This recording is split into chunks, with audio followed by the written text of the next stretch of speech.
Hello everyone, तो हम next numerical करते हैं। हमारे पास एग्जांपल नंबर 4 है। 2 frames A and B of rest length L0 and 2L0 respectively are moving on the parallel track with velocities 3c/5 and 4c/5 in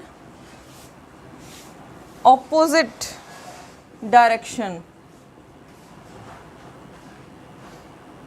Calculate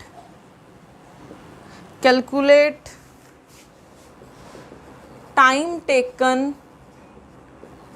by the trains to cross each other as seen by an observer on the ground. नहीं, an observer on ground ही लिख लेते हैं। other observer on train A, यहाँ पे हम करते हैं on train B। ठीक है,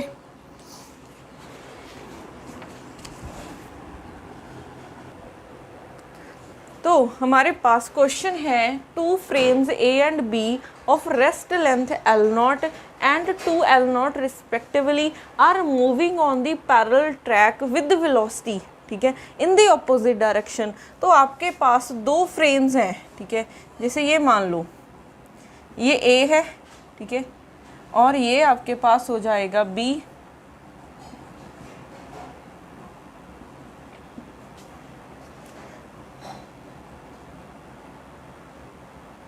ये B है, ठीक है। तो ये अगर इस डायरेक्शन में है तो ये ऑपोजिट इस डायरेक्शन में मूव करेगा, ठीक है।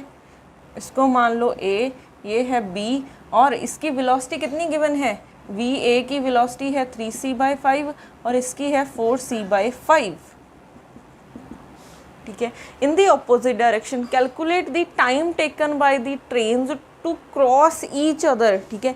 ये एक दूसरे को क्रॉस करने में कितना टाइम लेंगी वो फाइंड करना है। एज सीन बाय द, कौन देख रहा है, an observer on the train B, अगर कोई ऑब्जर्वर बी में खड़ा है, ठीक है, वो देख रहा है। पहले हम फर्स्ट पार्टी करते हैं, कोई ऑब्जर्वर खड़ा है बी में, ठीक है, बी ट्रेन में कोई ऑब्जर्वर खड़ा है तो वो देख रहा है। अब देखो एक और भी गिवन था, अच्छा इनकी रेस्ट, इसकी लेंथ है L0 और इसकी है अपने रेस्ट फ्रेम में लेंथ 2L0, ठीक है।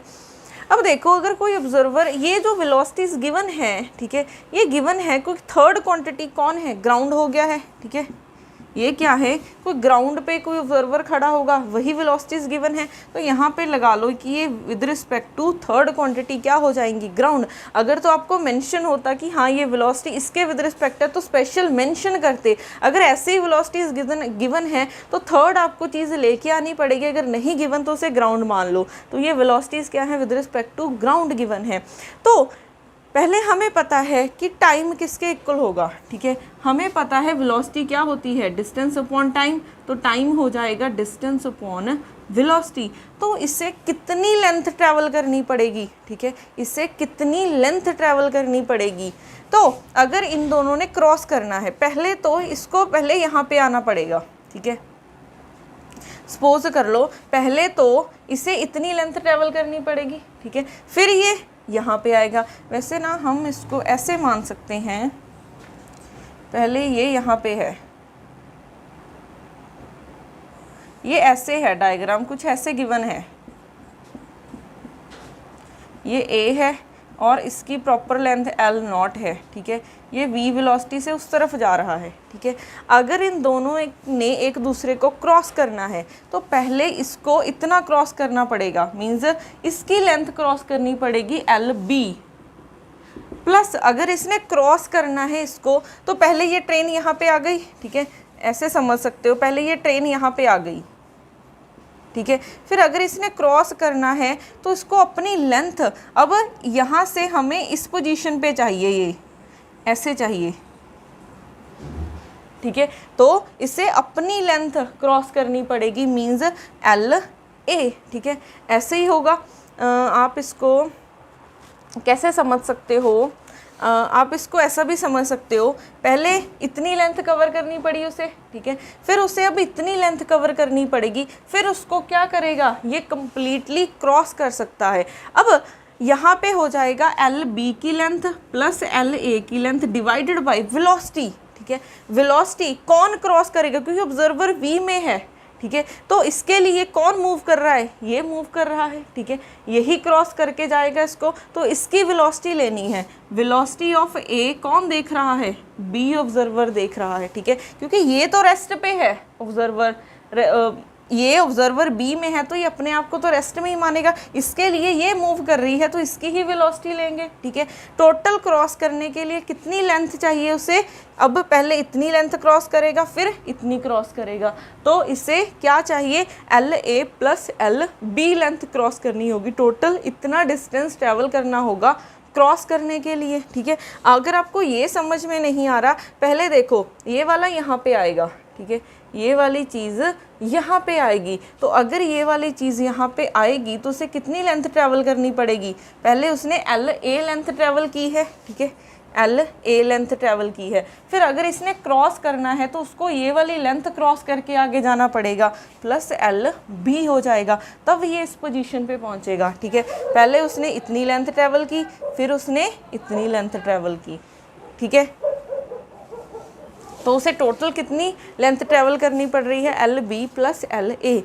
अब हमें अगर टाइम टेकन चाहिए तो हमें एक तो ये वेलोसिटी चाहिए और ये एक लेंथ चाहिए। अब पहले अगर हम वेलोसिटी निकाल लें, ठीक है, वेलोसिटी ऑफ ए बी चाहिए, ए की विद रिस्पेक्ट टू बी के, कौन देख रहा है, बी, तो थर्ड क्वांटिटी कौन सी है, जी, तो ए की जी के साथ फिर जी बी हो जाएगा bye 1 plus A g we G B bye C square, ठीक है। अब हमें क्या क्या पता है, यहाँ पे वी ए जी कितना गिवन है, 3c/5, हमें ए जी पता है बट बी जी पता है, तो यहाँ से हम लिख सकते हैं कि बी जी बी को माइनस बी जी, ठीक है, तो यहाँ से a g minus b b g 1 minus v a g v b g by C square, values put कर दो, ए जी की 3c/5, बी जी की 4c/5 by 1 minus 3c/5 4c/5 divided by 1 by C square, तो ये cancel हुआ C square, ठीक है, ये माइनस c/5 आ गया है डिवाइडेड बाय नीचे से 1 माइनस 12/25, तो यहाँ से आ गई है माइनस c/5, 25 में से 12 माइनस करोगे 13/25, ठीक है। तो यहाँ से अब क्या बन गया है, c/5 25/13, तो ये -5/13c आ गई है वेलोसिटी, ठीक है, -5/13c आ गई है वेलोसिटी, ठीक है। तो ए जी के विद रिस्पेक्ट है, तो ये वेलोसिटी आ गई है। अब वेलोसिटी तो हमने निकाल ली है, अब हमने देखना है लेंथ, ठीक है। अब अगर एल बी है, ठीक है, एल बी है, तो ये तो एल बी अपने रेस्ट फ्रेम में ही है, क्योंकि ऑब्जर्वर बी में ही है, तो इसकी अपने रेस्ट फ्रेम में कितनी लेंथ है, 2l0, तो एल बी की वैल्यू तो हो जाएगी 2l0, बट एल ए, ठीक है, लेंथ ऑफ ए, ऑब्जर्वर ए के लिए ये मूव कर रहा है तो लेंथ कॉन्ट्रैक्ट होगी, कितनी कॉन्ट्रैक्ट होगी वो भी हमें पता है, ठीक है। लेंथ कॉन्ट्रैक्शन वाले फॉर्मूले से एल ए किसके इक्वल हो जाएगा, L0, इसकी अपने रेस्ट फ्रेम में लेंथ कितनी है, L0 बाय गामा, तो L0 by √1 minus we square by C square. अब यहाँ पे कौन सी वेलोसिटी आनी है, यहाँ पे वेलोसिटी आएगी कि ऑब्जर्वर, ये ट्रेन है, ठीक है, ये ट्रेन की velocity with respect to B, तो कौन देख रहा है, बी देख रहा है, तो वी ए बी आ जाएगी। तो यहाँ से L0/√1 माइनस कितनी गिवन है, -5/13 सी का स्क्वायर, ठीक है, सी स्क्वायर। तो ये कैंसिल, तो यहाँ से आ जाएगा 1 माइनस 25/13 का 169 होता है, L0 169 माइनस 25/169, तो यहाँ से 169 में से माइनस करोगे 4 ये आ जाएगा, तो 144 का 12 L0, 169 का 13 आ जाएगा। तो इतनी लेंथ दिखेगी एल ए की। कौन देख रहा है, ऑब्जर्वर बी देख रहा है। तो यहाँ से देखो क्या बन गया है, T is equal to 2L0 plus 12 L0/13/5, ठीक है, मैग्नीट्यूड में ले लेते हैं वैल्यू क्योंकि टाइम फिर नेगेटिव में चला जाएगा। तो यहाँ से 26 L0 plus 12 L0/13 divided by 5/13 सी है, ठीक है। तो यहाँ से आ जाएगा ये 838 L0 बाय ये 13 के साथ 5C, इतनी आ जाएगा टाइम टेकन, ठीक है। कौन देख रहा है, ऑब्जर्वर बी देख रहा है। अब हमने सिमिलरली किसके लिए निकालना है, अगर ऑब्जर्वर ए देख रहा हो, ठीक है।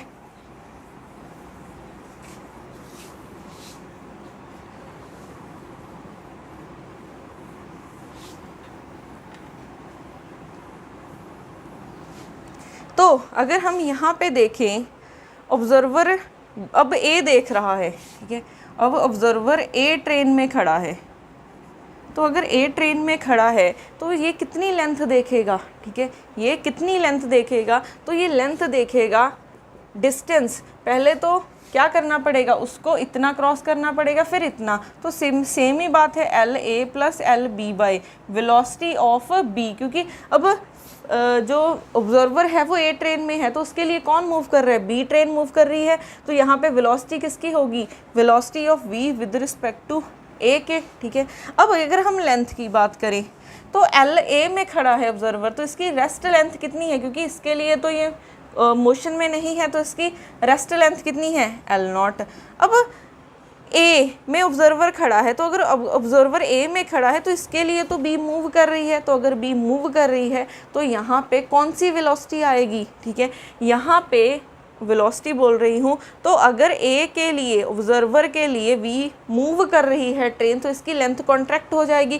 कितनी लेंथ कॉन्ट्रैक्ट हो जाएगी, तो एल बी, इसके रेस्ट फ्रेम में लेंथ 2L0 बाय √1 साथ में √1 माइनस वी, यहाँ पे वेलोसिटी किसकी आएगी, अब बी को देख रहा है, कौन देख रहा है, ए बाय सी स्क्वायर। अब हमने अभी वी ए बी निकाला था, कितना आ गया था, -5/13C, तो बी ए क्या हो जाएगा, माइनस ए बी के, तो यहाँ से बी ए हो जाएगा 5/13C, ठीक है। तो वैल्यू पुट करनी है, रिजल्ट सेम आएगा, बट एक वहाँ पे क्योंकि उसकी रेस्ट लेंथ L0 थी, अब यहाँ पे 2 आ गई है, तो देखो एल बी हो जाएगा 2 टाइम्स, पहले कितनी आई थी 12 L0/13, तो 24 L0/13 आ जाएगी, ठीक है, 24 L0/13।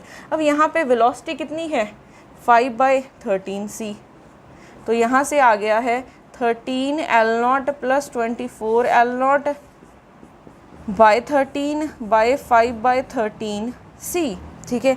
तो ये प्लस करो, 13 के साथ 13 कैंसिल, 7 3 L0/5C इतनी आ जाएगी, ठीक है। तो ऐसे हम किसी भी क्वेश्चन को सॉल्व कर सकते हैं, सिर्फ आपको मतलब पता होना चाहिए कि कैसे हम कहीं पे भी टाइम डायलेशन लगा रहे हैं और कहीं पे भी हम लेंथ कॉन्ट्रैक्शन कैसे लगा रहे हैं वो आपको समझना है, ठीक है।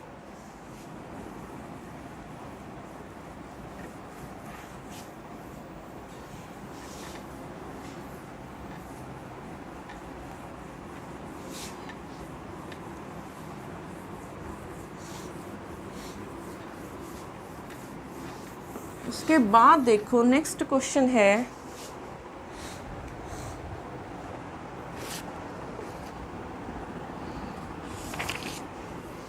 Example number 5,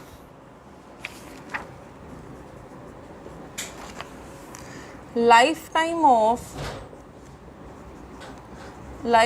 of a muon meson in its rest frame is 2 into 10 raised to power minus 6 second. What distance can a meson travel before decaying if its speed is 2.994 into 10 raised to power 8 meter per second.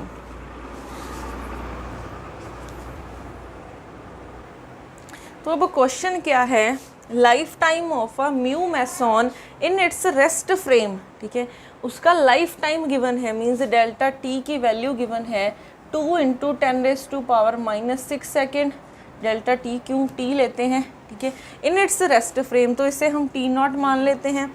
उसके बाद what distance can a meson travel before decaying if its speed is, ठीक है, तो इसकी speed हमें given है v is equal to 2.994 into 10 raise to power 8 metre पर second, ठीक है।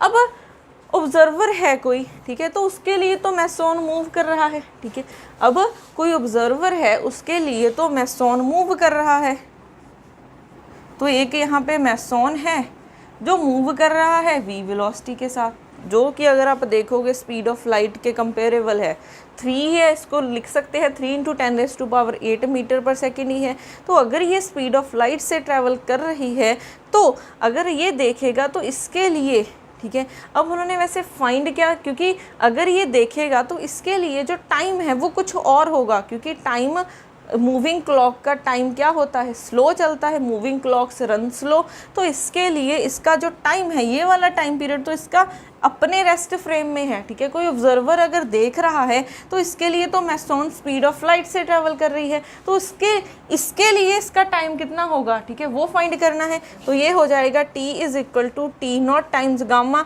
Means t is equal to T not √1 minus V square by C square. तो यहाँ पे टी नॉट की value 2 into 10 raise to power minus 6, ठीक है।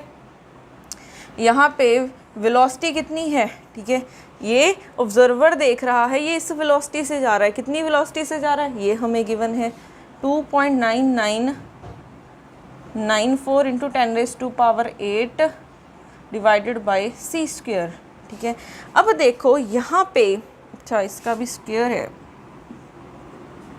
अब t तो हमें पता चल गया, अब हमने ये t क्यों निकाला है, उन्होंने क्या कहा है कि वो डिके करने से पहले कितना डिस्टेंस ट्रेवल करेगा, ठीक है। अब हमें पता है कि डिस्टेंस क्या होता है, वेलोसिटी इनटू टाइम, तो वेलोसिटी किसकी है, ठीक है, वेलोसिटी यही मैसॉन मूव कर रहा है विद रिस्पेक्ट टू ऑब्जर्वर, तो वेलोसिटी तो हमें पता है कि ये है इंटू 2 है 10 रेज टू पावर 8 मीटर पर सेकेंड, पर टाइम कौन सा है, ठीक है, वो डिके करने से पहले कितना टाइम ले रहा है, तो वो टाइम कौन देख रहा है, ये ऑब्जर्वर देख रहा है, तो ऑब्जर्वर के लिए ये तो मैसॉन मूव कर रहा है, तो अगर ये मूव कर रहा है तो इसके लिए तो टाइम कुछ और होगा, टाइम डायलेशन वाला फॉर्मूला लगाएंगे तो यहाँ से ये आ जाएगी वैल्यू, ठीक है। तो इसको सॉल्व करने के बाद देखो क्या आएगा, इसको सॉल्व करने के बाद 31.7 into 10 raise to power minus 6 second आ जाएगा,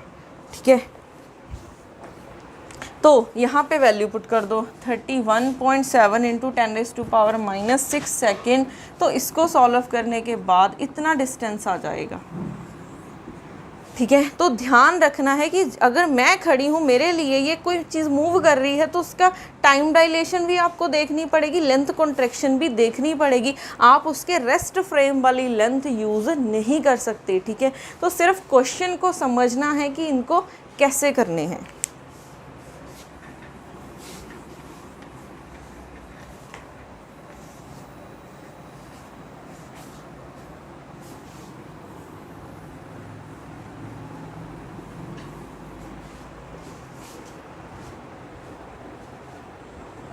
उसके बाद जैसे हमने लेंथ कॉन्ट्रैक्शन देखी है, ठीक है, लेंथ कैसे करती है contract, L naught by gamma, तो इसको लिख सकते हैं 1 minus we square by C square.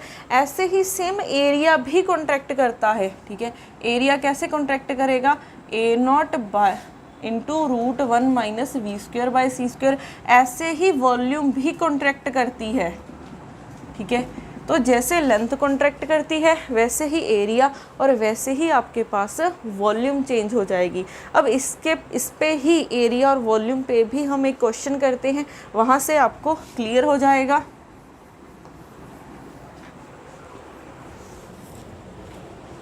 तो इसकी एग्जांपल नंबर फर्स्ट है, a circle of radius R is moved parallel to its surface with the speed 2c by 3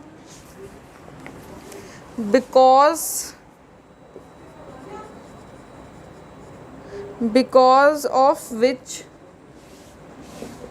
it takes shape of an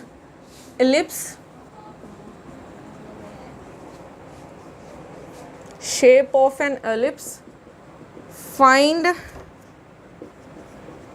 semi major and semi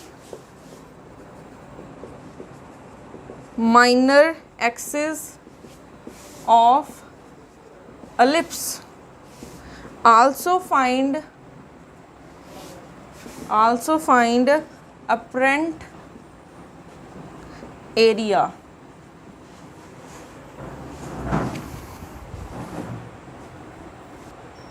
तो यहाँ पे उन्होंने कहा एक circle है जिसका रेडियस r है, is moved parallel to its surface with speed c/2c/3। तो हमारे पास एक सर्कल था, ठीक है, एक सर्कल है जिसका रेडियस r है, तो ये हो जाएगा 2r, ठीक है, ये टोटल हो जाएगा 2r। अब ये स्पीड 2c/3 से मूव कर रहा है, ठीक है। अगर ये मूव कर रहा है तो जो ऑब्जर्वर यहाँ कहीं खड़ा होगा उसके लिए क्या दिखेगा कि ये इसकी लेंथ जो इस डायरेक्शन में होगी, ठीक है, वेलोसिटी पैरेलल टू दिस, बोल सकते हो length parallel to the velocity, वो कॉन्ट्रैक्ट हो जाएगी, परपेंडिकुलर वाले सारे रिमेन्स सेम। तो अगर हम यहाँ पे देखें, क्योंकि इसकी वेलोसिटी चेंज होने मोशन की वजह से ये क्या हो गया है, एलिप्स में चेंज हो गया है, ठीक है, ये एलिप्स में चेंज हो गया है। तो एलिप्स की एक सेमी मेजर एक्सिस होगी, एक क्या होगी, माइनर एक्सिस होगी, ठीक है, एक मेजर एक्सिस और एक माइनर एक्सिस होगी। तो यहाँ पे मोशन इस डायरेक्शन में है, ठीक है, मोशन इस डायरेक्शन में है, तो आपके पास क्या होगा, B है, ठीक है, ये B है, तो B को हमने मान लिया है क्या है, ये हमारी माइनर एक्सिस है और ये क्या है, मेजर एक्सिस है, ठीक है। A क्या है, मेजर एक्सिस, और B क्या है, माइनर एक्सिस। तो आप यहाँ पे देख ही रहे हो, ठीक है, कि B क्या हो गई है, B क्या है, इस वेलोसिटी के पैरेलल है, ठीक है, इस वेलोसिटी के पैरेलल है, तो ये कॉन्ट्रैक्ट होगी, ठीक है, ये कॉन्ट्रैक्ट होगी और ये रिमेन्स सेम। तो अगर ये रिमेन्स सेम है तो A को आप क्या लिख सकते हो, 2r, ठीक है, सॉरी, अच्छा A तो हमारे पास ये r ही रहेगा, 2r तो टोटल है ना, A हमारा r ही होगा, बट B किसके इक्वल हो जाएगा, लेंथ कॉन्ट्रैक्शन वाला फॉर्मूला लगा दो, ओरिजिनल लेंथ L नॉट है, यही होती है L not 1 minus we square by C square. तो ये ओरिजिनल लेंथ कितनी है, r है, 1 माइनस वेलोसिटी, किस वेलोसिटी के साथ मूव कर रहा है, 2c बाय ये, ठीक है। तो अब यहाँ पे r ये हो जाएगा 4c डिवाइडेड बाय 1/c² होता है, ये कैंसिल हुआ तो 4/9 हो जाएगा। तो यहाँ से r 9 माइनस 4/9 इज इक्वल टू 5/9, तो इसको लिख सकते हैं √5r/3, ठीक है। तो यहाँ से आपके पास b क्या हो गई है, √5/3r। तो हमने यहाँ से सेमी मेजर और माइनर एक्सिस फाइंड कर ली, ठीक है। ये आपको डायग्राम गिवन होगी, आप सोचोगे कि हाँ भाई ये माइनर एक्सिस ही क्यों कॉन्ट्रैक्ट की है, मेजर क्यों नहीं की है। आपको टेंशन लेने की ज़रूरत नहीं है, ये आपको गिवन होगी कि हाँ ये आपको सर्कल था, ये एलिप्स बन गई है, तो इसके पैरेलल में कौन है, माइनर एक्सिस है, तो माइनर एक्सिस कॉन्ट्रैक्ट हो जाएगी। कितनी कॉन्ट्रैक्ट होगी, √5/3 टाइम्स कॉन्ट्रैक्ट हो जाएगी। और मेजर एक्सिस सेम रहेगी, कितनी थी मेजर एक्सिस, r है, तो वो r ही रहेगी। एक पॉइंट हमने सॉल्व कर लिया है। अब नेक्स्ट क्या है, उसकी एरिया फाइंड करना है, ठीक है। हमने एरिया फाइंड करना है कि कोई ऑब्जर्वर यहाँ पे खड़ा है, उसको कितना दिखेगा, ठीक है, इसका एरिया कितना दिखेगा। तो एरिया क्या होता है एलिप्स का, एरिया ऑफ एलिप्स, एरिया कितना होता है एलिप्स का, पाई। ओके अच्छा, हमने एरिया फाइंड करना है ना, तो हमने एरिया अभी निकाला था, a0 1 माइनस v²/c²। अब a0, ठीक है, a0 क्या है, उसके रेस्ट फ्रेम में है, क्योंकि ये जो ऑब्जर्वर खड़ा है, ठीक है, अगर तो आप इसके रेस्ट फ्रेम में देखोगे तो उसे सर्कल ही दिख रहा है, ठीक है, सर्कल इसके रेस्ट फ्रेम में देखोगे तो सर्कल दिख रहा है, बट ये सर्कल मूव कर रहा है, तो इस ऑब्जर्वर के लिए तो मूव कर रहा है ना, तो इसके लिए ये सर्कल की जगह इसे क्या दिख रहा है, एलिप्स दिख रही है, ठीक है, क्योंकि ये ऑब्जर्वर के लिए ये सर्कल मूव कर रहा है, तो इसे सर्कल नहीं, इसे एलिप्स दिख रही है। यही हमने देखा है, ठीक है, कि इसकी माइनर एक्सिस डिक्रीज हो गई है और मेजर एक्सिस में कोई चेंज नहीं आया है, तो ये क्या दिख रही है, इसे एक एलिप्स दिख रही है। बट यहाँ पे a0 क्या होता है, उसके रेस्ट फ्रेम में एरिया, तो रेस्ट फ्रेम में तो उसे सर्कल ही दिखेगा। अगर सर्कल दिखेगा तो सर्कल का एरिया कितना होता है, πr², πr²। तो किस वेलोसिटी के साथ मूव कर रहा है, इतनी वेलोसिटी के साथ, 2c/3 whole square into 1/c², ये कैंसिल हो जाएगा, तो πr² √1 माइनस 4/9।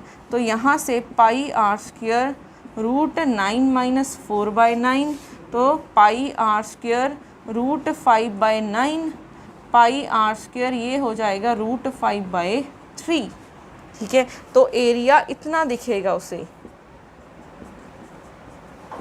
ठीक है, ये इतना एरिया दिखेगा, ठीक है। तो ये याद रखना है कि हमने कैसे निकालने हैं, सिर्फ मेथड समझना है, क्वेश्चन को समझना है आपने।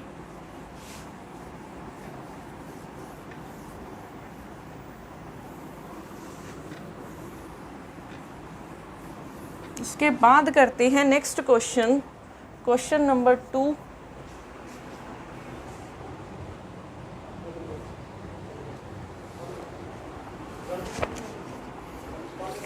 क्वेश्चन क्या है, an equilateral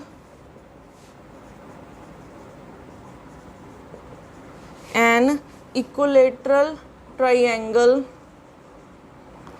is moved parallel to its plane in two ways. In first case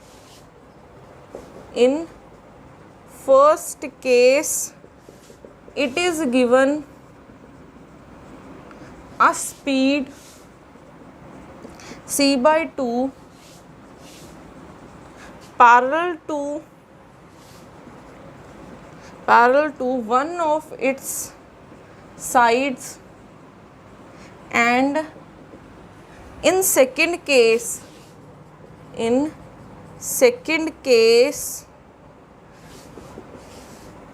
it is given a speed root 3 by 2c parallel to bisector of angle. Find ratio of apparent area in the two cases.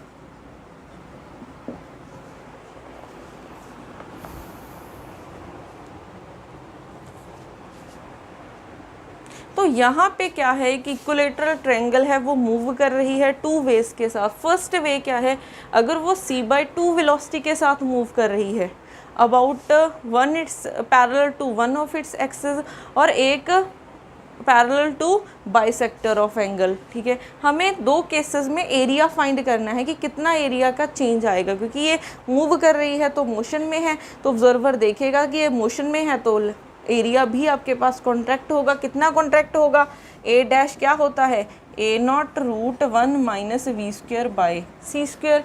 तो first case के लिए A1 मान लेते हैं। ए not कितनी velocity के साथ move कर रहा है, ठीक है, कितनी वेलोसिटी के साथ, c/2 वेलोसिटी के साथ मूव कर रहा है इंटू 1 बाई सी स्क्वेयर। तो यहाँ से आ जाएगा ए नॉट रूट, ये कैंसल 1/4, तो ए नॉट 3/4 आ जाएगा, ठीक है। तो रूट 3 ए नॉट बाई 2 आ जाएगा A1। सिमिलरली A2 क्या हो जाएगा, ए नॉट, ठीक है, क्योंकि दोनों केसेस में, ठीक है, क्या हो रही है, जो उसका रेस्ट फ्रेम में एरिया वो तो सेम ही रहेगा ट्रायंगल का, तो ए नॉट ही रहेगा। अब कितनी वेलोसिटी हो गई है विद रिस्पेक्ट टू ऑब्जर्वर, यही हो गई है 1 minus root 3/2 C square into 1 by C square, ये कैंसल। तो यहाँ से ए नॉट 1 माइनस 3/4 हो जाएगा, तो ए नॉट ये आ जाएगा 1/4, तो ये हो जाएगा ए नॉट बाई 2। दोनों की रेशियो फाइंड करनी है, तो A1 बाई A2 क्या बन जाएगा, root 3 A not by 2 A not by 2, तो ये कैंसिल, तो यहाँ से रूट 3 आ जाएगा। तो A1 बाई A2 आ गया है रूट 3, ठीक है। तो पहले आपने क्वेश्चन में सोचना है कि गिवन क्या आपको पूछा क्या गया है, उसका फॉर्मूला क्या होगा, फिर देखो आपको किस किस चीज़ की ज़रूरत है, फिर क्वेश्चन से निकाल लो, ठीक है।